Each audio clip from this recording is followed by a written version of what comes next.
World Series field is set. We got the we have the Astros and we have the Philadelphia Phillies. That had to compute for a moment. I thought, hey, maybe the Yankees actually took one and we'll get a game 5, but that's not the case. Wait, we don't have game 5 later? No game 5 today. No, actually, shit.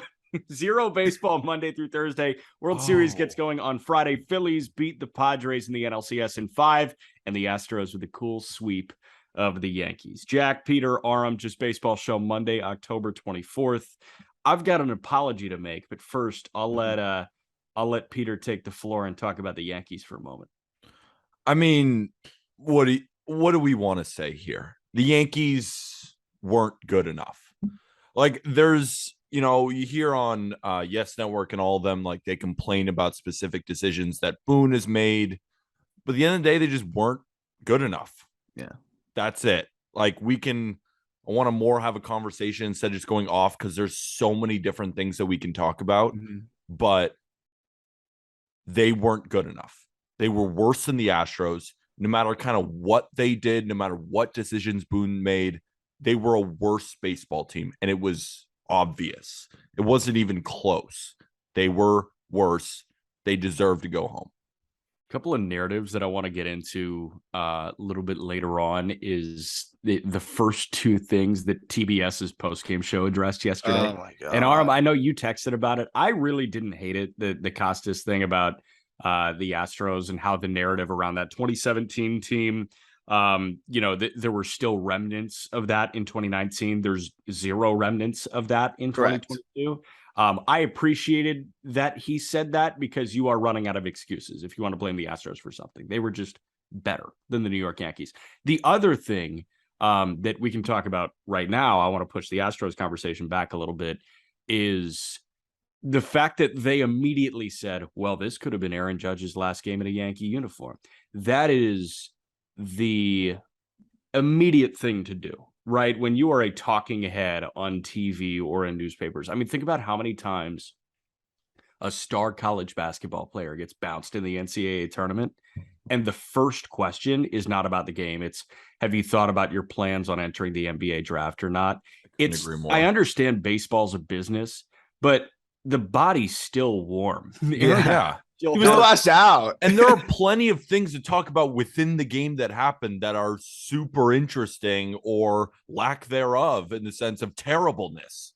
Like, to talk about Judge right now is just jumping the gun for absolutely in which no we reason. Have zero clarity. We know nothing more than we knew just guessing a week ago, a month ago, 2 months ago. If anything, I think progressively have felt better and better about Judge's chances of re-signing from all the little signs and little things that he's done here and there. But yeah, I mean, that's the last thing. Obviously it crossed my mind, but it's the last thing I would have talked about, because you have a series to discuss, a bad one, a one-sided one at that. But I want to hear about the Astros domination. I want to hear about, where the Yankees came up short, and how do the Yankees right this ship, not, the narrative around Aaron Judge immediately after the game. And this unique Judge scenario is so different than the same scenario with Carlos Correa last year, right? I mean, when the Astros season was done, pretty much everybody knew that Correa was going to test the open market and go to the highest bidder. So it was probably his last game in an Astros uniform. With Judge, that is not the case, because Aaron Judge is not outspoken like Carlos Correa. Aaron Judge just smiles, hits homers, and that's about it. So we have no idea what he's thinking right now. I'm with you. There was a whole series to discuss. Do we want to start with that series, or should I just get my apology out of the way now? Go ahead, Arm. I was going to say, let's start with the series, because I actually owe an apology too. I owe the same apology that Jack owes, and perfect. I've been ready to wear that back a little bit, because we're stubborn as hell. I'm in. Yeah. I want to talk about Aaron Boone. That's kind of what I wanted to get into, and I wanted to get your thoughts first, and then I'll fill in whatever gaps you may possibly leave, but I don't think there'll be much to fill in. Because you guys know me, like I have always been. I rarely like to blame the manager, because I never truly know whose decision is being made. Like, is it the front office telling Boone, like, this is who we want in this inning against these pitchers? But I think at some point there is a disconnect between Aaron Boone and the front office. So I'm just going to group them all in together because I think it's right to blame everyone in the Yankees organization at this point because they're just behind. And I think there was a few situations that symbolize the Yankees just being behind. First, I think it was the reluctancy to not bench IKF and Donaldson in situations like at the end of the game where they're just clearly not right, not good enough. I'm very upset. There was so many times where Aaron Boone, you guys got to tee me up. My brain is all over the place. My brain is all over the place. No, okay. Well, I'll start with this. I don't understand why Donaldson was not either pinch hit for at some point in this past game. I know it's 3-0, but let's say we're trying to extend the season here. Donaldson couldn't have looked more lost. He's obviously been overmatched. You have some youngsters who, I get it. They're young, but at this point, they're fast. They can play defense. I'd rather see what they could do than what Donaldson's doing, but I think they know that they've got another year signed up with Donaldson after this. So you're going to piss him off by pulling him in the playoffs? I don't know. But if that's how we're basing decisions, I don't know. The other thing is they would have been outclassed this series no matter what. So I'm not blaming it on Boone, but you have to look at the manager in a vacuum if you're trying to make this team the best version of itself possible. And I see a manager that made excuses, made questionable decisions, which every manager does when you lose a series. But the excuses are what stand out to me the most. You're the New York fucking Yankees. And you're complaining about the roof on the road. You're complaining about exit velos, and I know that wasn't Boone, but I felt like Boone kind of fostered an environment of excuses, and that's why Luis Severino felt okay to complain about fucking exit velos. I always relate it back to my roommates because my roommates will always kind of have this step outside of the circle take on it because they're not baseball fans. They saw that headline, and one of them goes, "That's pretty stupid. Isn't the object of the game to hit it over the wall? Yes. Who cares how it got over the wall?" And I was like, of course we think the same thing, but it's just like when you hear that from somebody, you're like, yeah, that is dumb as shit. Like that was exactly, another scenario there where I feel like Aaron Boone may have fostered an environment that lacks accountability because we saw it on the big stage. I mean, could you imagine feeling comfortable enough to complain about the roof to the media? I mean, imagine what he is telling these guys in the clubhouse and, maybe the lack of accountability that's kind of being perpetuated inside of there. So I was going to say, Peter, you say you have no idea what the manager is doing in certain situations, right? Yeah. There is one. Yeah. No, go ahead. No, go ahead. I was just going to talk about the bullpen, like those kind of decisions within there, because there was just a couple of bad ones. And it was like bringing in Wandy, Loaizaga, Clay Holmes in an elimination game. That showed a sense of urgency, right? In other games, like in game 5, when they went to Cole to Trevino, there's this confusion here between like how much of the Yankees really run by analytics. Because I remember that Aaron Boone said in the presser afterwards, he was like, we wanted to take out Cole against Mancini because Mancini had some good at bats against Cole. And I was thinking to myself, that must have been an analytics decision, or that was just a dumbass decision because Mancini had a 1-pitch flyout and a 6-pitch walk. So it's like you obviously someone in the front office told you that Trevino's slider matches up well against Mancini or something, or like you have no feel. Yeah. So that was another decision. And then the fact that they brought in Wandy. So there was that sense of urgency there. But in other games where it's not that it was an elimination game, but you still really need to win. You need to put out your best players. Like they tried in game 1 to try out Frankie Montas to see what they have. Like, what are you doing? Like that's why at some point I have to say, well, I'm blaming someone. And like Boone, there are too many bad decisions at this point to think that he can lead us to a World Series. Like you can have great regular seasons. I can keep relying on that. But at the end of the day, there are so many missteps, whether it be Boone or the front office, that something needs to change. So tying both of your points together, you don't know what a manager is doing in baseball in 2022 in terms of like putting together a checklist, what he does pregame, what he does during the game, all of that. You do know one thing that he does, and that is a manager is the vibe creator in a dugout. He is the barometer for how a team acts.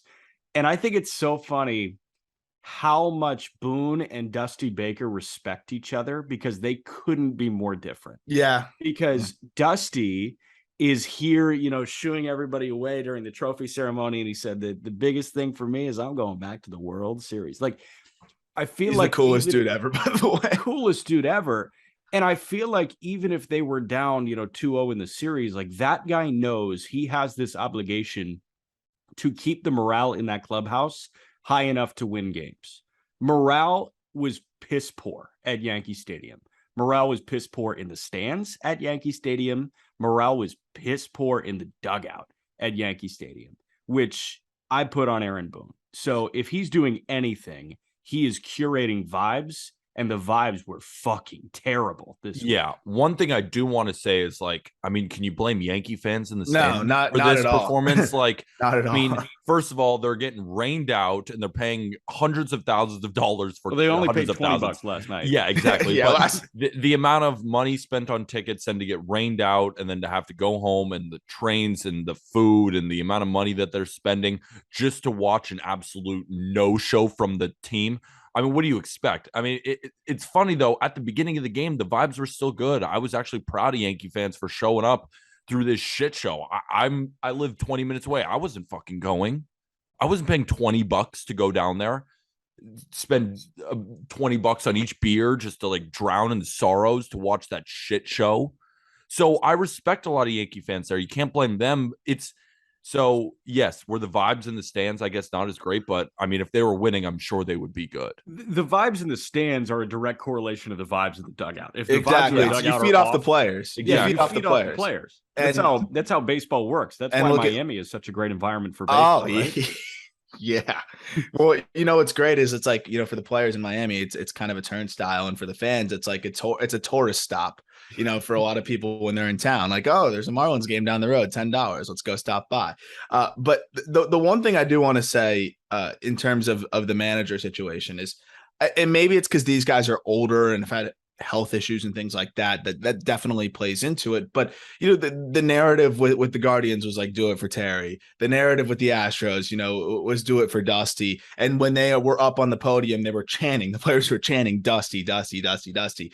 I don't know if I saw that same level of connection between the Yankees and Aaron Boone. And what's interesting is I do remember back to Joe Girardi.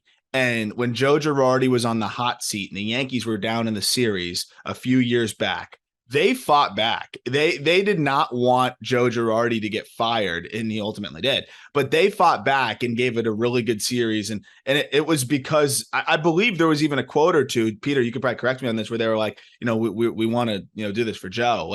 I felt like they were fighting back for Joe Girardi. I didn't see that fight for Aaron Boone. The Yankees know what comes with a sweep. It's job insecurity of Aaron Boone, and there just didn't seem to be that desperation to preserve their beloved manager and save his job. So you say age and experience with Terry Francona and Dusty Baker, and that's why you could see some of that. How about what Justin Verlander said post-game, right? That's age and experience here. That's the 39-year-old on this team. And, he was asked about perspective by Lauren Shahadi, and he said, having this game taken away for a year and a half, 2 years, and spending time with my daughter, spending time with wife, kid, and he said that it made it easier for him to show up to the ballpark. It made it easier for him to buy in, and he had a brand new perspective. You only get that perspective with time and experience, and Dusty Baker has that perspective. Terry Francona has that perspective. Pro to hiring a young manager. You can think about baseball in a young, new, exciting way, which is how a lot of front offices think about it. Pro to hiring an experienced manager. You get a lot of that perspective and morale and innate baseball feel. Con to hire an experienced manager. Sometimes you get fucked with Tony La Russa. Con to hiring a young manager, you don't have that innate feel for baseball and you don't have that perspective. There are two edges to the sword each way you go. So Aaron Boone screwed a lot of things up, but I want to talk about another play which I felt like what symbolized the Yankees season, and that was the Gleyber Torres flip to IKF. And the reason why I think it kind of symbolizes the season is, first, why wasn't Oswald Peraza playing shortstop? And I think that is a microcosm of the Yankees, that all of these other organizations are so willing to put out their young players and give them a shot early on. Like a Jeremy Pena won the NL or the ALCS MVP, something like that. And Peraza, besides the bat, at least with the glove, showed you nothing that you would ever be worried about. He made some incredible plays in the series and down the stretch where I thought to myself, he might be the best fielder already on the Yankees. That's how good he was at shortstop. And the reluctance for the front office and Boone to move IKF off shortstop. But that's the thing. That's why I was talking about they showed their true colors when they did bench IKF for a little bit, but then they put him back in, right? So they knew he was pressing, and it was never a problem with IKF at the bat. He won a Gold Glove at third base, but you decided to move him to shortstop and then never truly move off of him at shortstop. And then that play where he comes up and he goes in really quickly into shortstop. Was it on Gleyber's fault too? I think it was both of their fault. Like, IKF as a shortstop, you have to be in an athletic stance, ready for anything, because it's not always going to be a perfect feed. But then again, Gleyber, can you give him a good feed? Yeah. Like it was one of those feeds where IKF could have caught it if he was in an athletic stance and gotten that out, maybe not been able to turn it, but he came in too quickly around the bag. But I just felt like that was such the season right there. IKF playing shortstop, the reluctance to take him off when Oswald Peraza could have been in there. Donaldson is at third base, who just sucked. I mean, he was just terrible. Every single at bat was dog shit. He is now on the books again for $20 million again next year. Those two next to each other. I even texted the group chat. We were talking about whose fault it was. I was like, it was Donaldson's fault. Who missed the play. Like, that's how bad Donaldson has been, that I wanted to blame him, because IKF's bat wasn't bad. He had like a 700 OPS in the playoffs. I mean, comparing that to the rest of the Yankees, it was one of the best on the team. IKF's bat wasn't really the problem. It was that he's not a shortstop. You brought in a shortstop who's not a shortstop. So the 10 defensive runs saved, don't matter to you. You're not buying those. I gotta say, dude. I mean, we were talking about it pre-record with Donaldson. Like, the defensive metrics may say, well, was that 10 defensive runs saved at shortstop this year? Yeah, like that doesn't even seem real. And he played shortstop last year. 10 defensive runs saved in 1,360. Great, yeah. That's unbelievable to me. And I know you watch some Marlins games. You watch all the Marlins games. Like, there's some defensive stats that just like don't make sense. I'm telling you, he doesn't look that good. He made plenty of big errors in so many timely spots this year. I think that's what exacerbates it is he made the big errors in big spots, which again is enough, right? If you make all the routine plays and the defensive metrics like you, but you choke in the big spots, which we saw IKF do several times. I think you got to look for somebody else. What's interesting too is they had so many options, and I would have loved to have seen. We saw Yankees fans pounding on the table for Peraza early, relatively early in the second half. And let's say you get Peraza up there early in the second half. Not only do you get a better idea of exactly what you have with him, he might have just hit the ground running or had some of those growing pains. Then over the course of a month, 2 months, gets really acclimated to the level and could have been a postseason force for you. He's a way more dynamic player. He adds more power. He's faster. He's probably a better defender. I would have liked to have seen him get a fair shot a few months in and then ease his way into the postseason. But obviously, they really wanted to stick with IKF. And what I will say is also IKF had -2 outs above average. He was in the 19th percentile on outs above average this year. So like some defensive metrics may have liked him, but I'm telling you, like Josh Donaldson is another guy who we're talking about record, have some good defensive metrics. But when I look, it's like he's fine. I mean, he's better at third than IKF is at shortstop, but I would prefer IKF at third base. Like, I'm not saying IKF is a bad defensive player. I just don't think he is the shortstop that you need. Like when we watch Jeremy Pena, how much better is Jeremy Pena than him? A lot better. Bounds better. Like that's a championship level shortstop right there. Now, that's an incredible player. Have you thought about Donaldson at short next year?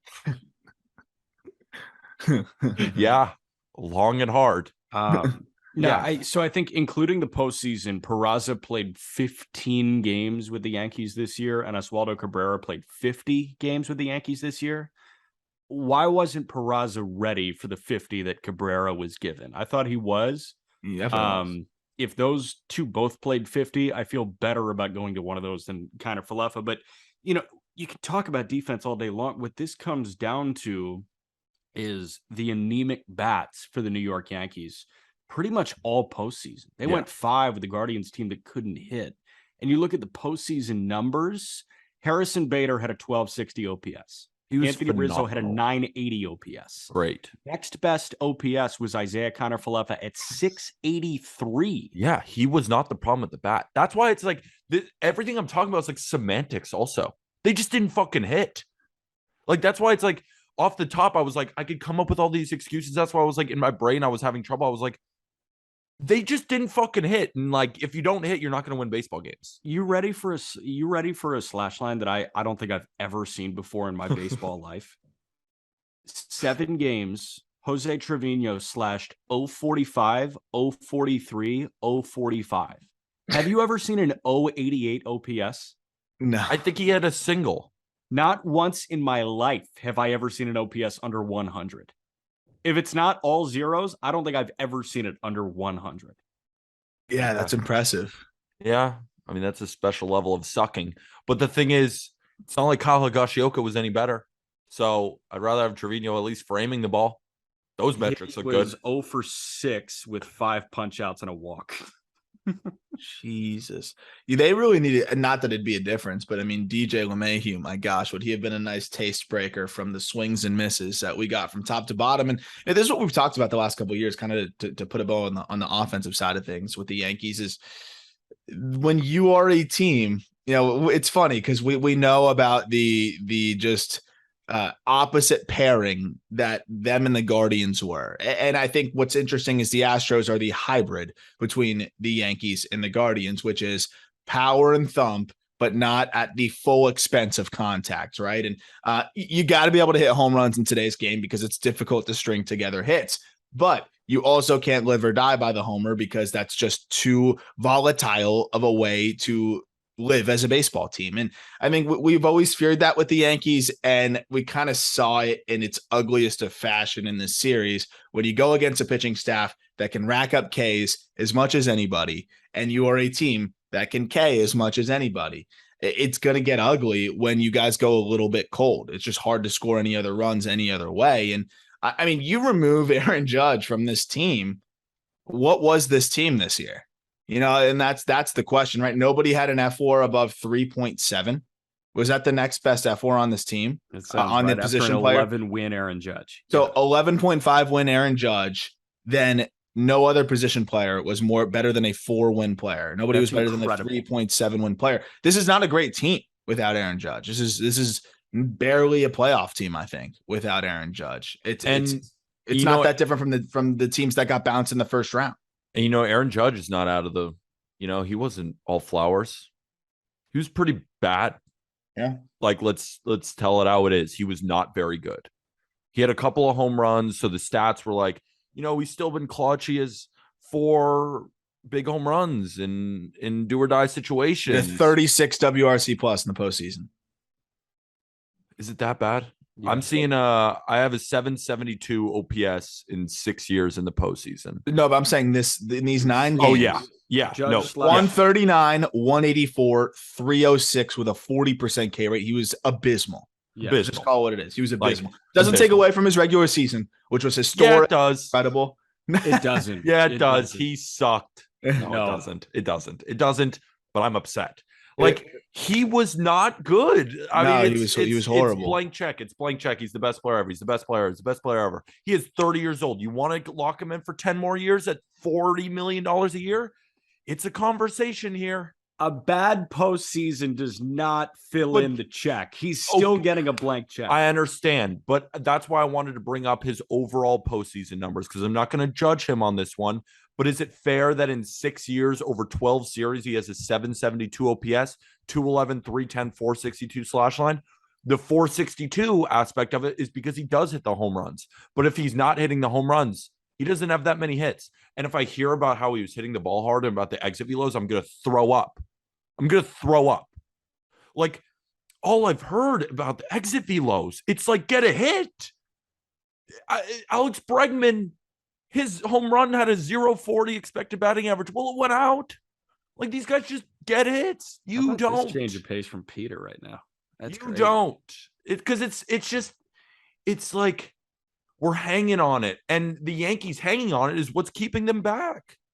It's like, well, we hit the ball hard. We just got unlucky. You get unlucky fucking every year. That's how your team is. Yeah. At some point, it's not unlucky. You just suck. We got to talk about the Astros for a minute, because this is the best team in baseball. Like, fuck their Oh, yeah. I mean, here we are. Like, can we say one more thing about Nestor? Yeah.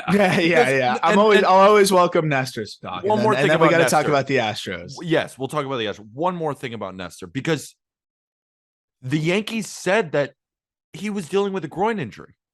His velo was down. Then they went out and checked on him before that third inning. Said he wasn't healthy. Velo was down from 92 to 88. They kept him out there, and he gave up the home run. That was it. I mean, that wasn't it, because he tried his best. Game, and then they took the lead and then blew it again. But it like that's another thing on Boone or the management. I don't know. The training staff, something. Like, what are you doing? If he's hurt, why are you pitching him? And then you're like, Boone's like, we just want to ride our guys, and like, we trust in Nestor. That's idiotic. If he's hurt in the playoffs. If you have a left-handed pitcher who the Astros have destroyed this year, they're one of the baseball's best off lefties, throwing 88 hurt, what do you think's gonna happen?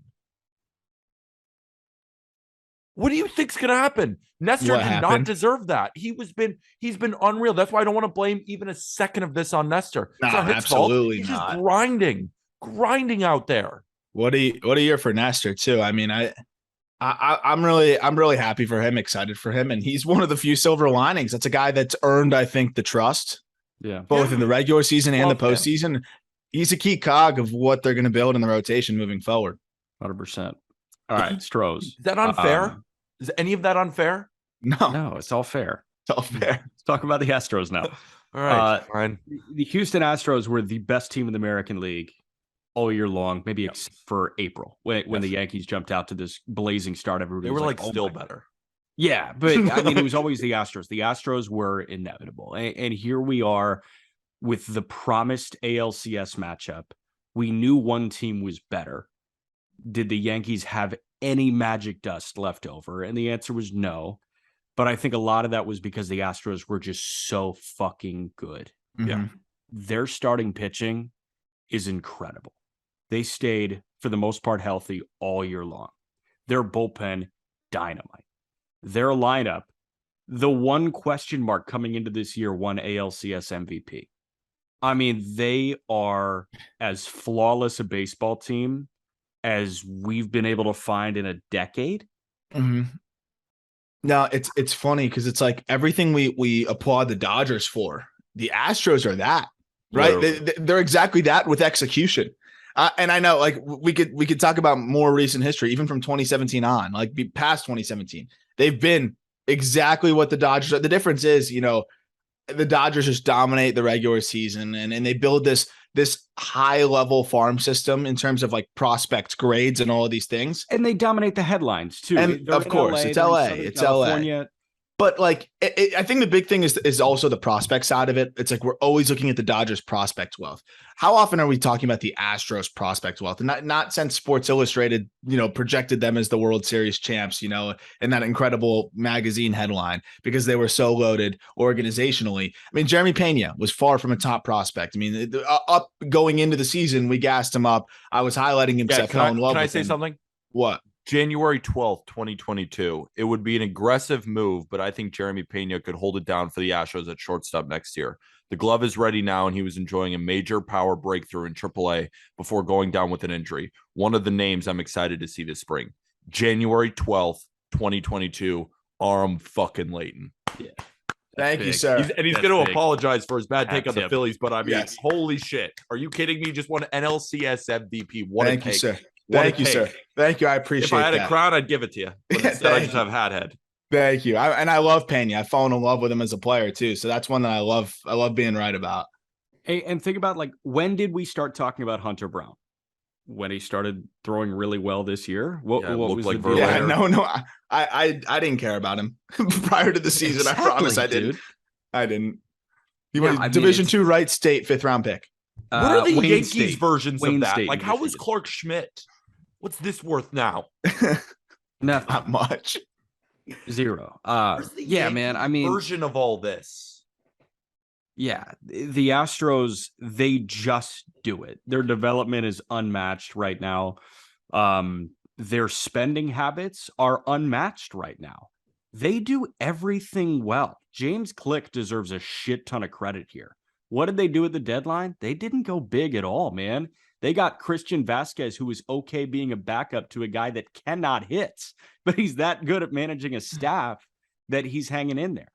Their main addition at the trade deadline hit like 160 for them in 50 games. And here they are still thriving without him. Their future Hall of Famer started his postseason 0 for 25, and they haven't lost. And their other Hall of Famer got shelled in his first outing. Yeah. And they won that game. Yeah, like, it's just insane. So I saw another thing too, is that everyone the Astros have hired, from their scouting to their player development to their GM, like, everyone is like 2019 hire, 2018, 2020, 2021, 2022. The Yankees, it's like 1998 when they had Jeter and Posada and Mariano, and they're still stuck in that. They think that people are afraid of them when they're just a big joke.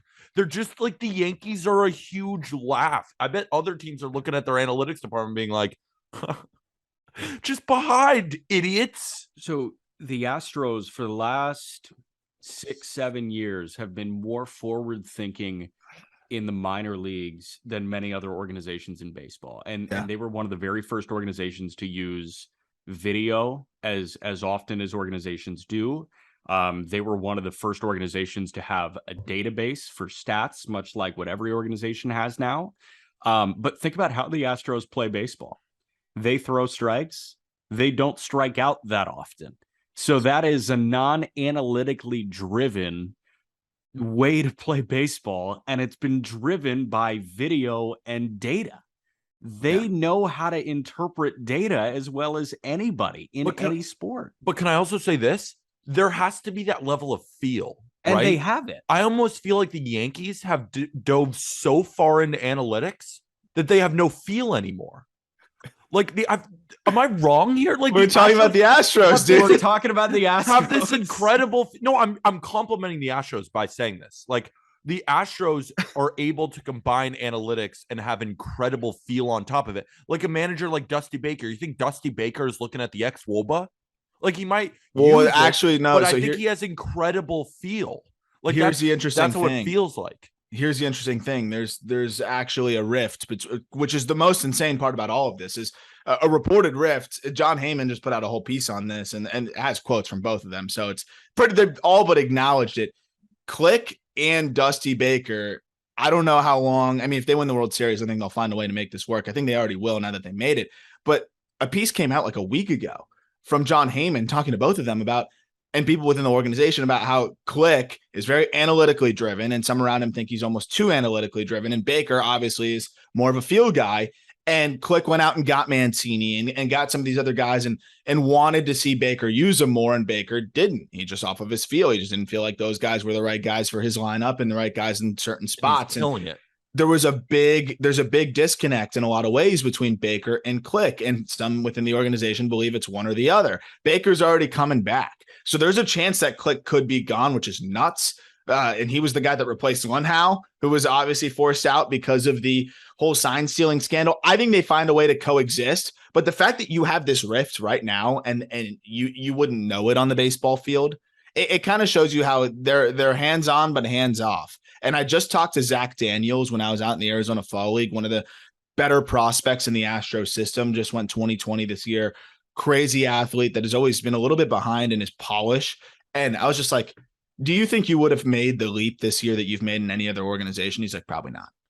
What they give you from top to bottom, information wise, and that's a prospect in high A. Yeah. You know, what these big leaguers have at their disposal. It's not a coincidence that Verlander kicks in into his prime gear again when he gets there. Charlie Morton, you know, reinvents himself in a lot of ways when he's there. You look at what Luis Garcia has done leap-wise. Framber Valdez was a Christian prospect Javier. Nobody wanted. Christian Javier was a swingman that now has turned into a legitimate number 2 caliber starter when he's right. I mean, there's no coincidence here. They know how to squeeze the most out of their players, and we are seeing it. And the fact that they're doing this with Jose Altuve going, what was it, 3 for 32? Yeah. And it's not like Kyle Tucker's been great either. Like right. They are doing it despite them. It's really incredible. And also about Altuve. Yeah, Yordan went cold. Also, Altuve, the last hits at the end, I feel like now he's going to get hot. He just had to see a couple go through. You see the dugout just get fired up for him. They're like, you're back. And if he's back, it's over. I mean, they're so electric. Like if Altuve can go hitless and you sweep and then he gets hot again, Yordan, same thing. Couple of those hits at the end too. Jax, I didn't mean to cut you off. No, you're good. One last thing on the Astros for me before we get to our apology that we promised off the top about 45 minutes into the episode. They are so set up for success. And I do want to like wrap the Astros conversation with what Bob Costas said post game about like the excuses and all that, because I did think it was a pertinent point. And Aram, I know that you weren't the biggest fan of him bringing it up, and I want to hear why you weren't the biggest fan of it. But what I will say is, there are 3 guys left over from that 2017 team: Jose Altuve, Alex Bregman, Yuli Gurriel. I understand 2017 tarnished. You can view it as illegitimate. I view it as they won it same way that, teams won the World Series with PED users. I mean, the last Yankee ring came with several PED users on the roster. What are you talking about? A-Rod? So that's the thing. So like, what are you going to do? Start taking away all those World Series championships? No, absolutely not. It happened. Do you want to put the mental note next to it? Bob Costas called it a mental asterisk. Yes, I put that mental asterisk next to the 2017 Houston Astros World Series. Since then, they have made every single ALCS. 2018, there might be some remnants of cheating, sign stealing. Okay. 2019, remnants of cheating, sign stealing. Okay. 2020, COVID, whatever. You run out of excuses. It gets less and less every single year. And in 2022, there is nothing to hold against the Houston Astros anymore. Which is why I think bringing it up is almost just like counterproductive at this point. But here's the thing. There is still a faction of baseball fans that will constantly bring it up. Forever. Astros is cheaters forever. So you can either suppress it or you can say, I hear you, but you're wrong. And I like the second option. I hear you, but you're wrong about this Astros team. Yeah, I get that. The last thing I'll say on this before I have a really nice thread on Dave Dombrowski queued up. For me, it's just like, let's turn the freaking page, man. I mean, the ALCS MVP is a 25-year-old who came out of the University of Maine, was hurt his entire last season. Nobody knew what he was going to be this year for the most part. Replaces Carlos Correa, went to the Winter League to get ready. Like, we could be talking about that, but instead we're talking about a fucking sign stealing scandal from a half decade ago. I just don't care anymore. I want to talk about the team and what they're presently doing. And it's like, okay, yeah, but he was technically, at their defense saying like, oh, it doesn't matter anymore. Let's focus on, what these guys are doing. The front office members aren't even there for the most part anymore. And they're not there. Nobody's left over except those 3 players. So let's turn to the freaking page. 10 years from now, are we going to be like, oh yeah, I know people like to negate the Astros wins, but Altuve just retired. There's no one left from that team. Like, just let it go. Because I feel like at this point, whenever you're bringing it up, it's like, I might not have even thought about it if you didn't bring it up. Like, that's a lot where a lot of people were at. And here we are, first topic right after the Astros sweep the freaking Yankees in New York on just a masterful performance. Oh, this is a lot different than the sign stealing scandal. Let's let it go. I think you're both right. Like, I think there is a level to what Jack is saying where like it should be acknowledged because such a large part of MLB fans still hold it so tight to the chest. But then to Arm's point, he's coming from a prospect background, right? And he's seeing what the Astros are doing and how incredible it is and how it just kind of gets thrown to the wayside. Like what you were talking about with Framber. Like Framber had no command. He was like I don't even think where he was ranked. He was the oldest Dominican Summer League player of all time. And then they developed him into the best ground ball pitcher and, to Jack's point, the best number 2 in baseball. Christian Javier, one of my worst takes I've ever made was that he couldn't make in the rotation. Then he comes into Yankee Stadium and it's just casual no hitters. Like Nadi pitched pretty well, throwing no fucking hitters. Like Luis Garcia didn't even pitch in this series, but he did in the original series against the Mariners, where he threw 5 shutout in order to get them to this part. In extras, yeah. Jeremy Pena, University of Maine, like was a glove first guy that hit 345 and won the NLCS MVP. Jordan was traded from the Dodgers as like an extra for Josh Fields. Like Jose Altuve is a statistical anomaly. Yeah. Like, let's talk about that. Let's talk about that. So I totally Bregman bounced back from Arm. They deserve so much more. I mean, Bregman, think about it. Bregman was a top pick, but they got Brady Aiken. They got Brady Aiken, and because Brady Aiken didn't sign, they flipped him into Alex Bregman. Like their draft, their player development, the way they do everything is so above everybody else. Like I would argue it's above the Dodgers. How can it not be above the Dodgers? They are the ultimate. Like when I say the ultimate prize picks, they are the ultimate. Yeah. They are the perfect organization in that sense. But to Jack's point, they do have the asterisks, but it's clouding what sort of amazingness the Astros have been able to produce over the decade. They are the team of the decade. They are unbelievably amazing. You poll every baseball fan and you ask them the same question. Who is your least favorite team? The Astros percentage has skyrocketed. And I bet it's higher than the New York Yankees right now. I bet people hate winning too. People hate winning too. So hate them for winning. Don't hate them for what happened 5 years ago that has zero impact on what happened in 2022. That's my thought. All right, dive into the Dombrowski thing, Aram. All right, Brian Bannister put out a great thread.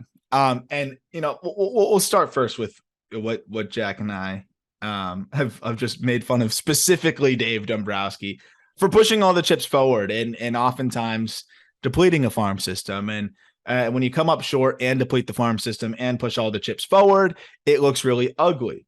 But this Brian Bannister thread, it's at Real Banny, Banny, somebody who, by the way, he worked with him for several years. Phenomenal thread. 2018 world champ with the Red Sox with, of course, Dave Dombrowski. And it's something I highly recommend you read. It's after spending 5 years working directly with Dave Dombrowski and winning the World Series in 2018. I have a thread I'd like to share of why he's such a special baseball executive. The spark notes of it is, this guy does what it takes to win a World Series, but not only that, he does all the little things in terms of, we talk about the vibes that you curate in your organization. A lot of GMs say that's not my responsibility. Dave Dombrowski, from this thread, and I can really believe it now with what they've been able to do to get to the World Series now with what, 3 different teams? Is that what he's done now? And could potentially win it with 3 different teams. When you look at what this breaks down to, is just him curating a great environment, being responsive, attentive, caring, kind. And not only that, not afraid to whiff. We talk about AJ Preller, but I feel like he's just more calculated. He's aggressive. He is fearless. He's not afraid to strike out and going for it all. But he doesn't just make trades to make them, like we see with AJ Preller. But all of the things that we made fun of Dombrowski for, this Brian Bannister thread is like, I hear you, but this is why it works. And here he is in the World Series with the Philadelphia freaking Phillies. And I think you got to argue it just kind of works. The highlight of this thread for me was, he believes in superstar players coming up with superstar plays in the biggest settings. And you know why the fucking Phillies are in the World Series? Because their superstar players have come up with superstar plays in the biggest moments. And here they are playing in what will be the World Series for 2022. So Dave Dombrowski inherited a guy on this roster that is cut from a different cloth than really any player in Major League history. And I wrote an article about him that's out on justbaseball.com right now. I said, welcome to Bryce Harper's magnum opus. It's live on Just Baseball. So check it out. It's kind of like, for lack of a better way of putting it, I'm just kind of sucking him off for about 700 words, 800 words. Meat riding. And I mean, he deserves it, though. That's the thing. And you say that Dave Dombrowski leans on the superstars of the game in the biggest moments. This was a guy who was labeled as the baseball version of LeBron James, the Messiah, when he was 16 years old. They measured a ball that he hit at 570 feet across a highway. The Which E60 isn't real. is a stuff of fucking legends, man. I mean, they said his dad was throwing him coffee beans or like bottle caps in the garage, and he's hitting them here, and he was missing like 100 days of school a year. What Bryce Harper has had to endure is coming up as the 19-year-old, winning Rookie of the Year, being labeled a shithead for the first 5 years of his career, signing a $330 million deal before he turned 26 years old, and still coming over to Philly and being, wow, is this little shit actually going to do it? Is he going to do anything? He didn't go to the postseason for 5 years. And his first time here, not only is he leading active players in the postseason in OPS, only guy better than him, I think, in the OPS department this postseason was Matt Olson with a much smaller sample size. He's tied with Rhys Hoskins with 5 homers and 11 RBIs. But what Bryce has done, think about his last 3 homers. Kenley Jansen, game 4 of the NLDS, backside homer down the left field line. Unbelievable. Second at bat of the NLCS against Yu Darvish, backside homer to left center. And then how about what he did in the bottom of the fucking 8th inning against Robert Suarez? I mean, this guy is one of the most gifted hitters of all time because he was born with so much of it, but he also worked his ass off. Mm-hmm. He had the greatest tunnel vision I think we've seen in years in baseball. And it's all paying off right He's now. Doing this with a torn fucking UCL too. And also recovering from the thumb, which I'm sure is still far from perfect. He's got a messed up thumb, torn UCL, and he's hitting at the highest level in the biggest moments that we've seen. It's incredible. He continues to evolve as a hitter from a guy that overswings to now he swings hard early and counts, 2 strikes, no stride, goes the other way, does everything. He is a complete hitter, and he's just incredible to watch. And I think your point, like about the Messiah of baseball, and it does compare well to LeBron. Like, doesn't this have the same energy as coming back down 3-1 from the Warriors? Like, it's not exactly the same because basketball and baseball, it's so difficult to compare them because one player in basketball, you have 5 guys on the floor and you can make such a bigger impact in baseball. Like Bryce Harper could hit a home run every time, but if the pitcher allows 10 runs, like you'll lose. So it's not the same exact thing, but it's almost that recognition of he can almost do no wrong now. Like he really lived up to everything that we thought he could be, which is so hard because the expectation was so monumental, higher than really anyone we've seen, but he's living up to that. I mean, what else could you expect from this guy? He is putting a city that hasn't won on his back and dragging them there. But of course, like there have been great performances from everybody else. I want to talk about Zach Wheeler for a second because, like, where does he rank among pitchers in baseball? 1. I mean, he is unfucking believable. But Bryce Harper, like, all the credit in the world. Yeah.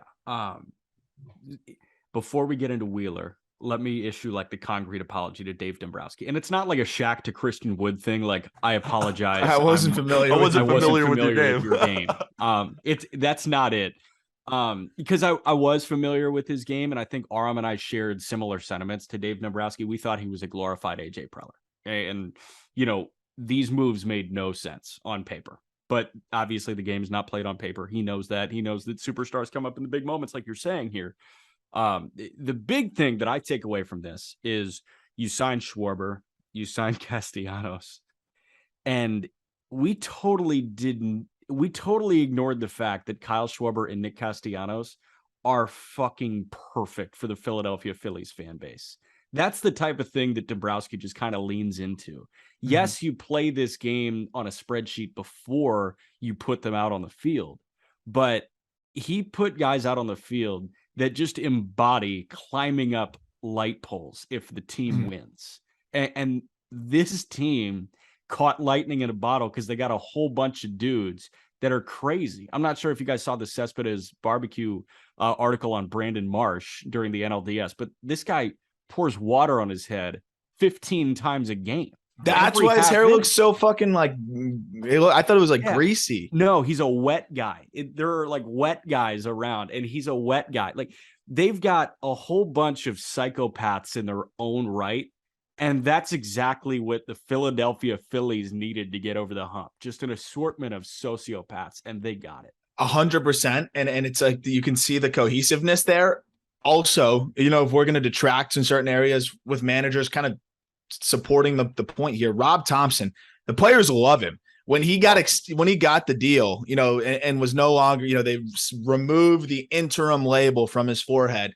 The team was reportedly like amped up and fired up about it. They were very happy because they wanted to win for Rob Thompson. Their incentive was win ball games. This guy ends up being our manager long term, and they wanted that, and they won for him. They pushed extra for him. You can see the passion that they're playing with. You can see every home run. They're looking right into the dugout. You can tell this is a tight group. You can tell they work really well together. And I think Rob Thompson's also the perfect guy. You don't need a very, I don't think you need the most experienced manager in the world for this. This is a very experienced team. This is a team that can almost coach itself in a lot of ways when you see the way that they carry themselves. And I think Thompson's the perfect guy to guide them and still let them be who they are and let this team be what it is.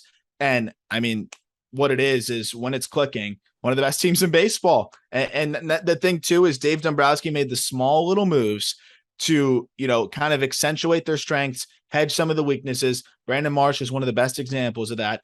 Horrible defense, go get one of the best defensive center fielders. And Mundo Sosa was a big part of getting here for them. Infield defense a problem. Sosa plugs in and instantly helps that. Alec Boehm just improving. How about sticking with Alec Boehm? How many times did we mock trade that guy? How many times did we say like, oh, maybe he should go somewhere else? Sticking with Alec Boehm and seeing the way he has grown. It's really incredible. All the decisions that Dombrowski has made in this season have gone right for them. And that's what you have to have: a little bit of luck, a little bit of great decisions, and all of the little things in between to maximize that luck. When you have a window, you jump right through it. Dombrowski and these Phillies did, and that's why they're here. And I don't want to compare to the Yankees, but I think it's just important to praise Dombrowski in this type of scenario because Aram, Bryson Stott versus Oswald Peraza, are they worlds apart of prospects? Not necessarily, no. Not necessarily, but they bought into Bryson Stott. They said, you are the shortstop. They gave him all the confidence in the world, and look at what he's done. He is such a good at bat. He can play a great defensive shortstop. That's why, it's Phillies fans being like, are we going to be in on Trey Turner? Like, maybe, but you got Bryson Stott. Who looks like a potential great shortstop. Maybe moves over second, maybe whatever. That is a player that they trusted in, and look at how well he's done. Astros, same thing there too. And that's another Dave Dombrowski versus Brian Cashman. Like, Brian Cashman was afraid to be wrong. He wouldn't move off of his guys. He made some good decisions, but Dave Dombrowski, another credit to him, if he made a wrong decision, he wasn't afraid to write it. Didi was gone, baby. He was like, you know what? If that was like a Yankees signing, like that was the version of IKF, like they just stuck with him and they were like, it's going to work. The numbers are going to regress to the mean at some point, but they didn't. Yeah. Like, that is just credit to Dave Dombrowski. Yeah. Where in situations where you could have said, this is our plan from the beginning, like we're sticking with this guy, they didn't. They moved into feel. It's funny too, because those are my two favorite. Both. Those were my two favorite shortstop prospects. And I was worried that the Phillies wouldn't. I was very worried. I literally have a tweet from March 27th. If Bryson Stott doesn't win the shortstop job for the Phillies, I'm calling Bronx bias on Joe Girardi.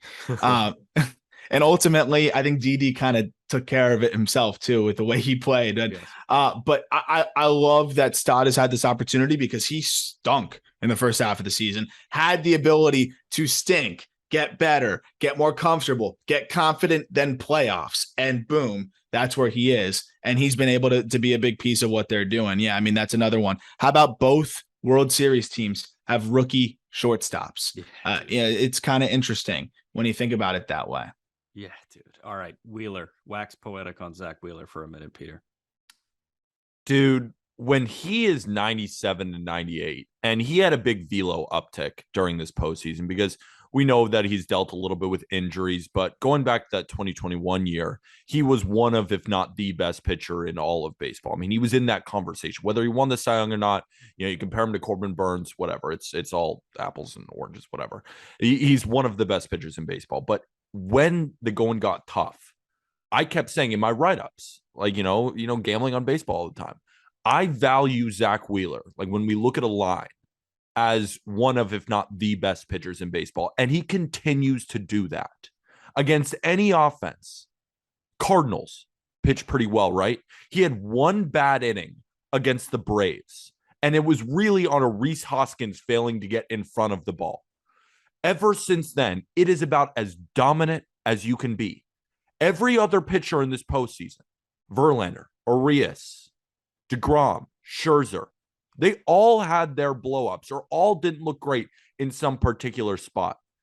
One pitcher in this postseason has looked as good as anybody, and that is Zach Wheeler. And that's what I think, for example, like when I was, because I owe the Phillies an apology too. I was on the bandwagon during the regular season, but I jumped on it after I watched that Cardinal series because I thought to myself, if you have Wheeler and Nola, those are almost 2 wins against anybody in any team in any situation because they are that good.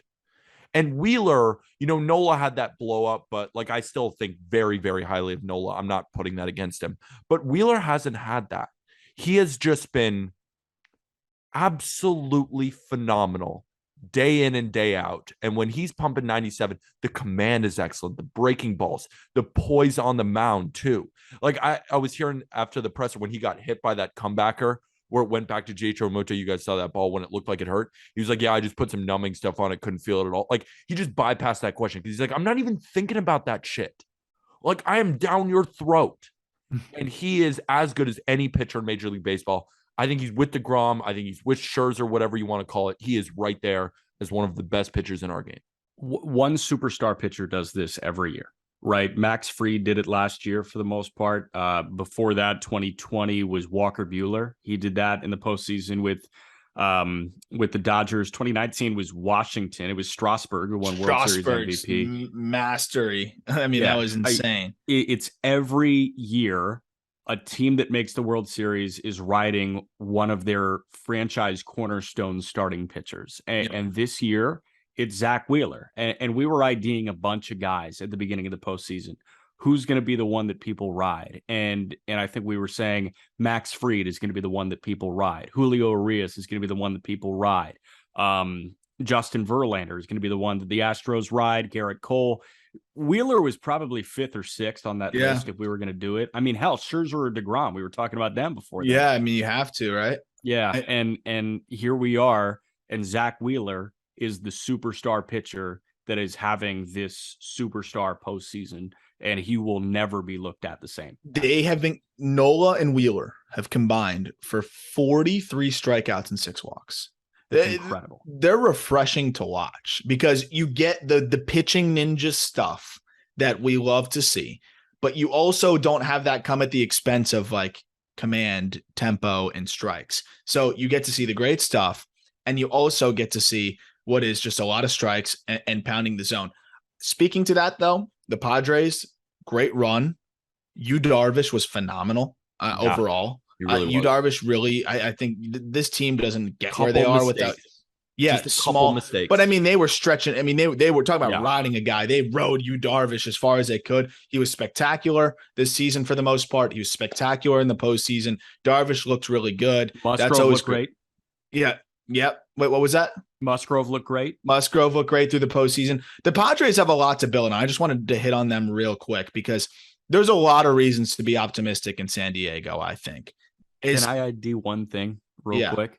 That game 4 Clevenger and Bailey Falter. That's the worst thing of all time. That's the easiest over bet I've ever hit in my life. That was horrible. I just needed to get that out there. That was the dumbest fucking starting pitching matchup I've ever seen in. That was how they both went at each other. I feel like they had a conversation mid-game. Yeah. They were like, "Should we just make game 4 like nuts? Like, let's not get out of the first inning. How funny would that? We won't start our Wheeler in game 4 if you don't start Darvish in game 4. We'll just say fuck it. We'll just see who wins."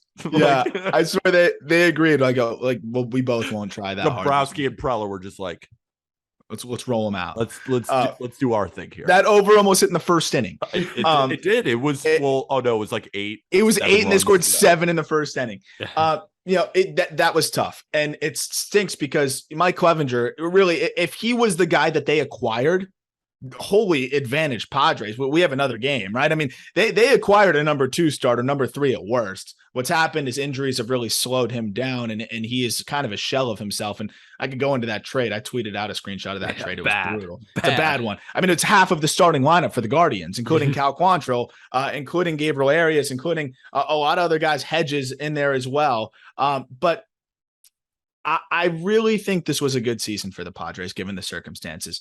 I mean, talk about distractions, losing your best player in a lot of ways, though I'd argue Machado, you can make the case as their best player.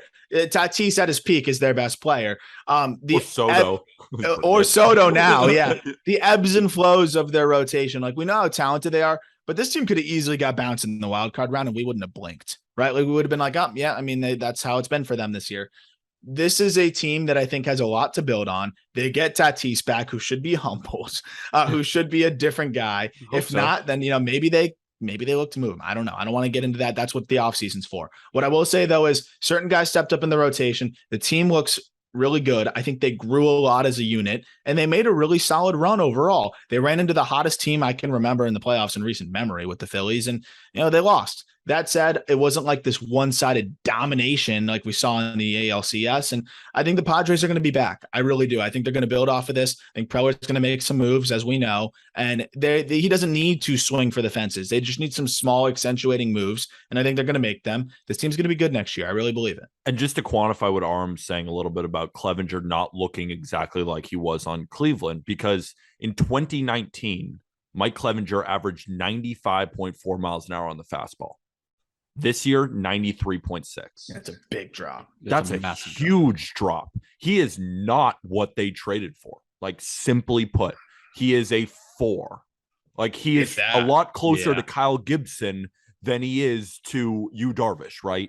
Correct. Like, that's what he is at this point, unless he rejuvenates himself, and maybe this was just an injury laden season, but at the end of the day, he has not looked the same since 2020. And another thing I really want to talk about the Padres, because this has been a hot button of debate, and I honestly, like, this really got to me because, like, when Aram then texted in the group chat, like, hindsight is 2020, I was like, that's exactly what I'm thinking.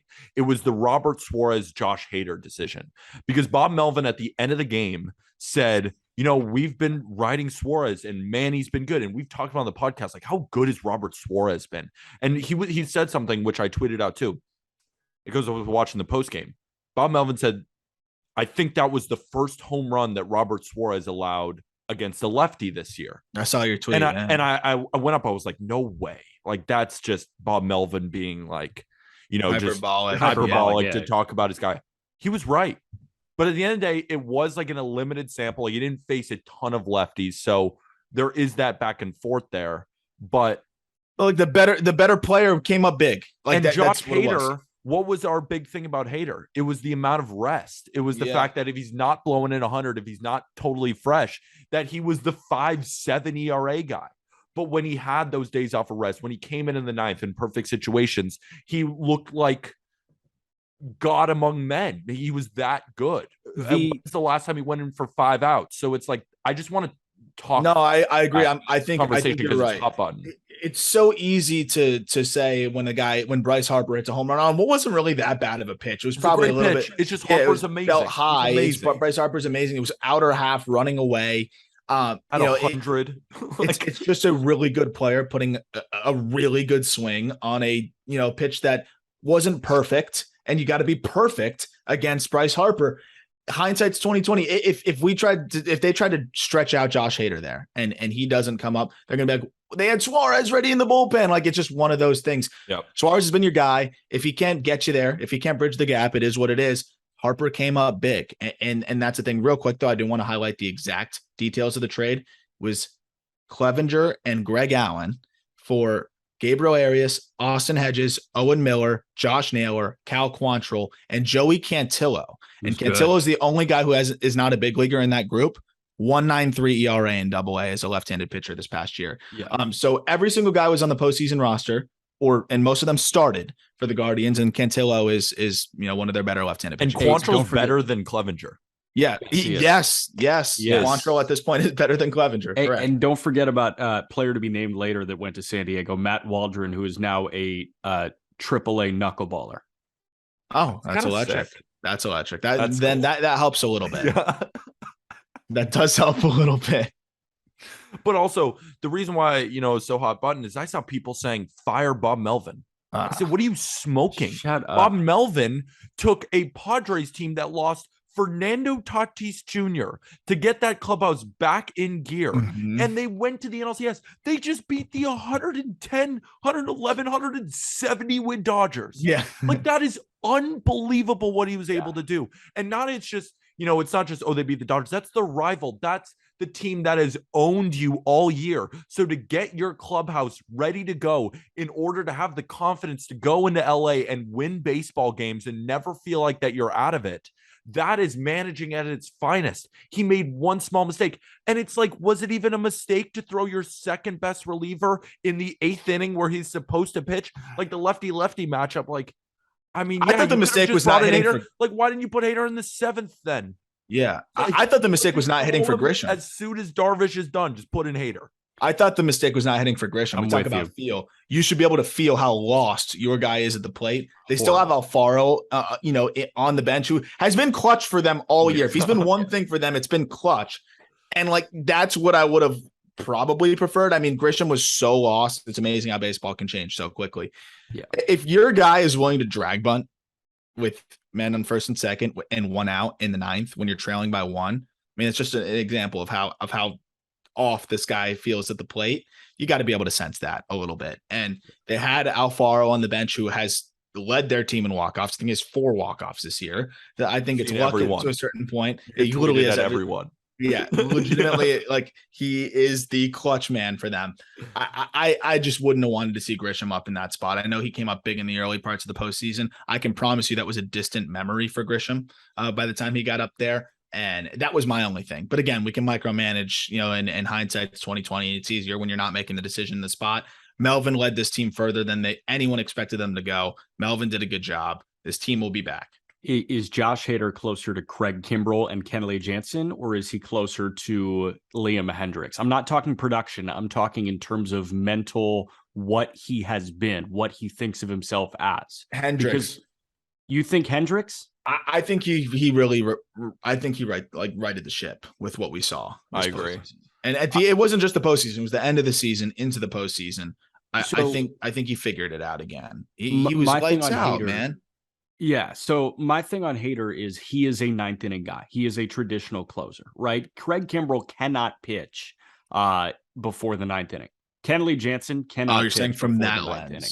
From that lens. I'm not saying that Hader can't pitch before the 9th inning. Okay. But I'm saying if Hader comes on, gets those 2 outs in the 8th, and then he pitches in the 9th and he allows runs, this guy is a 3-out, 9th inning guy. He is the best 9th inning guy in baseball when he's right. Obviously, he was on the Hall of Fame trajectory as a 9th inning guy. That's how relievers get to the Hall of Fame, by being a 9th inning guy.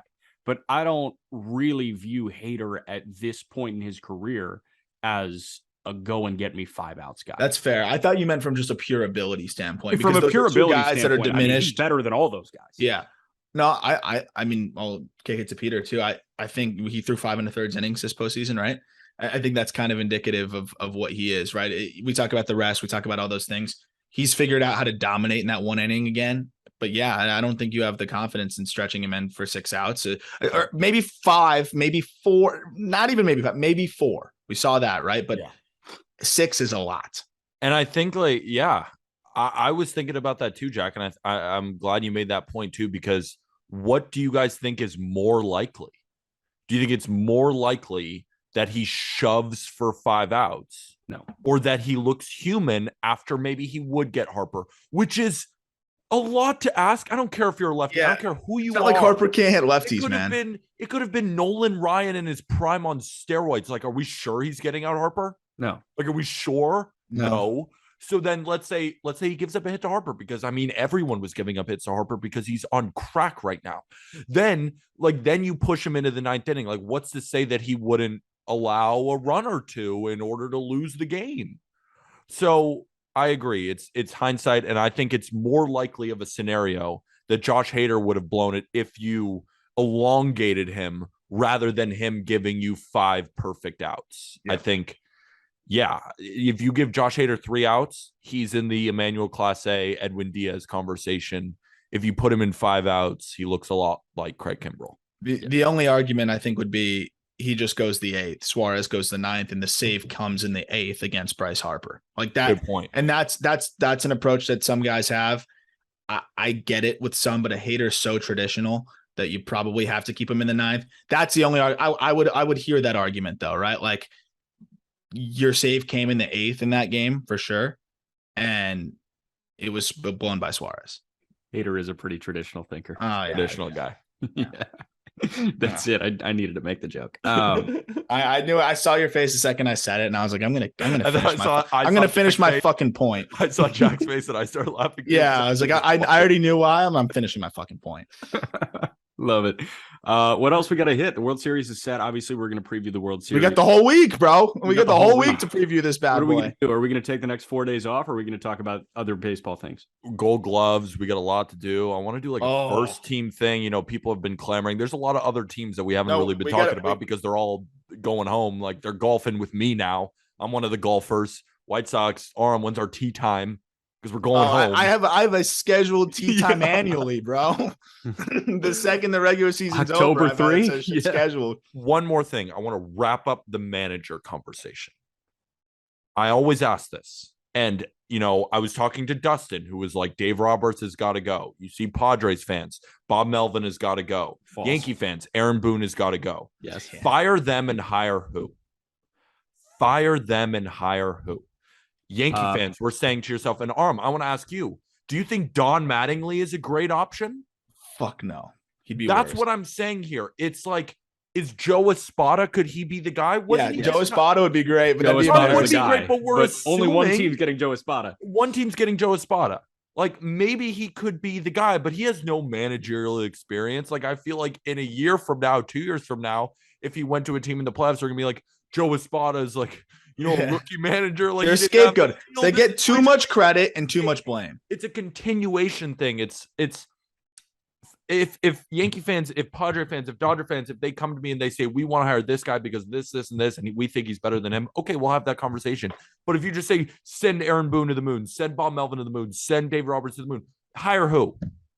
I mean, the White Sox just interviewed Ozzie Guillen. Yeah, the White Sox just interviewed Ozzie Guillen. That's all you got to know. I was going to say the Sox interviewed Ozzie Guillen, and Jim Thome was a name that was floated for the White Sox manager. Yeah, like all right. Kill me. Yankee fans are trying to hire Rizzo. It's like he's the best hitter. I was going to pitch. Why don't you defer Donaldson's payment to a managerial contract? Oh yeah, 20 and have Donaldson be the manager. It was so bad at one point. I wanted Aaron Boone to not be the manager and for him to play third. I don't mind that. He had some good years. Yeah, he had some great years. Carlos Beltran is the new manager of the Yankees. Who says no? Ooh. Do we think he'd be good because he was a good hitter? Yeah, kind of. Yeah, I think that's the way we're. It's going to be the same thing. I think it's cool to like think that he could be, but what's the reasoning? I think the Yankees should hire Bob Costas. Yeah, you can just remind them of their rich history. Yeah. All right, so we got a full week of friend of the program, Bob Costas. Yeah, friend of the program, Bob Costas. Yeah, we got a full week of Gold Gloves and all MLB teams, and stay tuned for some bangers of episodes. Can we just do our own Gold Gloves? Like, fuck that the regular Gold. I Glove. agree. No, can we can go through the finalists and then just give our Gold Glove? No, you give it to Juan based on our Soto. Juan Soto gets the platinum glove because I was of his thinking offense. like the aluminum glove, like something, the tinfoil glove, Juan Soto. Was it Cespedes Barbecue or Foolish Baseball? Or maybe even baseball doesn't exist. It was some like big baseball person on Twitter. They made a joke about like Gold Gloves, like it's just been weighing you down. Like it's a bad name for the award because like, and they were talking about Juan Soto. I just thought it was hilarious. It's the worst award, I think, but we're going to talk about it. Yeah. I'm excited. Tinfoil gloves, Gold Gloves and tinfoil gloves. Worst defender and best defender. I'm in. Let's do it. 15% off. 15% off. Arm's wearing shirts. We got hats on, just baseball hats. Use October 15. It's still going through the World Series. If you haven't gotten yourself some merch yet, it's the best way to support this podcast if you did enjoy. And yeah, give us a 5-star review. Again, maybe you didn't like this episode. Maybe there was something that you hated. Leave it in the comments on YouTube. Because we're not always right. Maybe we're wrong on some things. We were wrong on the Phillies. Happens. Yeah. We're not always going to be right. How about Redacted. Jeremy Pena? Some things we're right on, some things we're not. How about, I picked the Yankees in 6. Like, what a fucking disaster. So maybe I should expel myself. But by the way, use October 15th. And with that, thank you, everybody.